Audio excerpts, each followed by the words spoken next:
بسم اللہ الرحمن الرحیم۔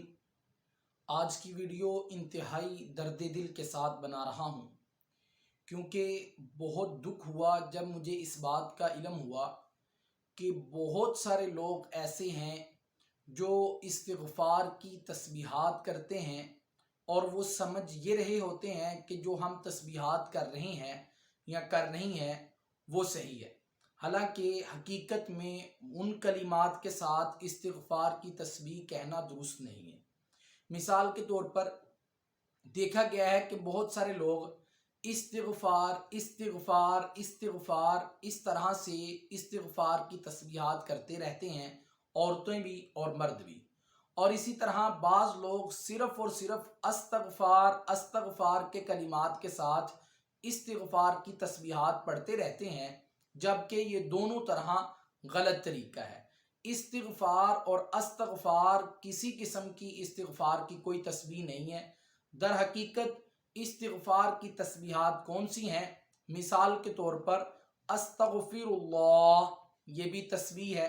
استغفر اللہ ربی من کل ذنب واتوب الیہ، یہ بھی استغفار کی تسبیح ہے۔ استغفر اللہ الذی لا الہ الا هو الحی القیوم واتوب الیہ، یہ بھی استغفار کی تسبیح ہے۔ لا الہ الا انت سبحانک انی کنت من الظالمین، یہ بھی استغفار کی تسبیح ہے۔ رب اغفر وارحم وانت خیر الراحمین، یہ بھی استغفار کی تسبیح ہے۔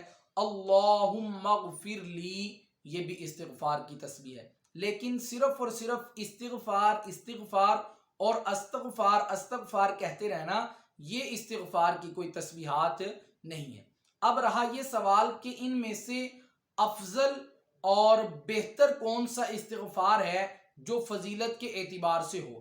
رسول اللہ صلی اللہ علیہ وسلم نے ارشاد فرمایا کہ جو شخص اس استغفار کو صبح کے وقت پڑھتا ہے اور صبح سے لے کر شام تک اگر وہ فوت ہو جاتا ہے تو اللہ تبارک و تعالی اس کی مغفرت فرما دیتے ہیں، اور اگر اس استغفار کو کوئی شخص رات کو پڑھتا ہے، شام کو پڑھتا ہے اور وہ صبح فوت ہو جاتا ہے تو اللہ تبارک و تعالی اس کی بھی مغفرت فرما دیتے ہیں۔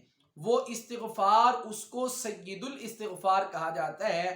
آپ کو اسکرین پر نظر آ رہا ہوگا، یہاں سے آپ اس استغفار کو یاد بھی کر سکتے ہیں۔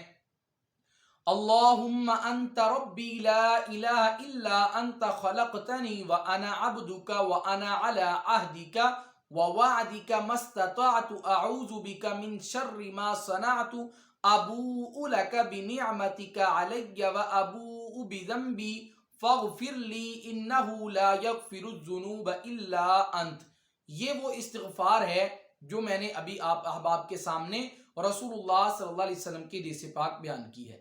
اسی طرح فرمایا کہ جو بندہ ہر فرض نماز کے بعد اللہم اغفر لی کہتا ہے، جتنی دفعہ کہے گا ہر دفعہ کے بعد اللہ رب العزت اپنے اس استغفار کرنے والے بندے یا بندی سے کہتے ہیں غفرت لک، کہ اے بندے میں نے تیری مغفرت کر دی۔ بندہ کہتے ہیں اللہم اغفر لی، یا اللہ میری مغفرت فرما، میری بخشش فرما۔ اللہ تبارک و تعالی ہر دفعہ کہتے ہیں کہ اے میرے بندے میں نے تیری مغفرت کر دی۔ رسول اللہ صلی اللہ علیہ وسلم کا خود یہ معمول مبارک تھا کہ آپ دن میں کم از کم 70 دفعہ جو ہے وہ استغفار فرمایا کرتے تھے۔ حالانکہ رسول اللہ صلی اللہ علیہ وسلم کی ذات مطہرہ تو بخشی بخشائی ذات ہے، معصوم عن الخطا ہے، اور جنت میں انہوں نے جانا ہی جانا ہے، لیکن پھر بھی اس کے باوجود جو ہے وہ 24 گھنٹے میں 70 دفعہ استغفار فرمایا کرتے تھے۔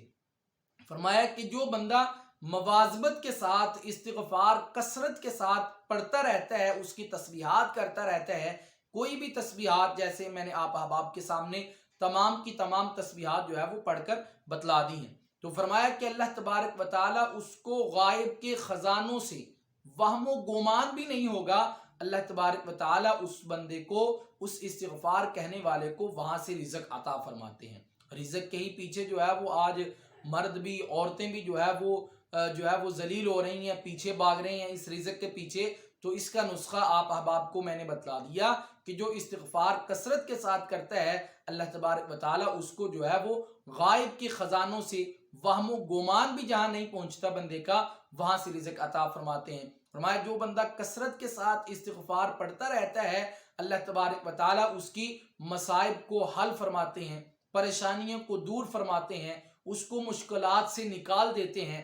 اس لیے کوشش کریں کہ کثرت کے ساتھ استغفار کیا جائے۔ ہاں، استغفار کی جو صحیح تسبیحات ہیں ان کو کیا جائے۔ استغفار استغفار اور استغفار استغفار ان کلمات کے ساتھ استغفار کی تسبیحات کہنا درست نہیں ہے۔ اللہ تبارک و تعالی مجھے بھی اور آپ احباب کو بھی دین کو سمجھنے کی، پھر اس پر عمل کرنے کی توفیق عطا فرمائے۔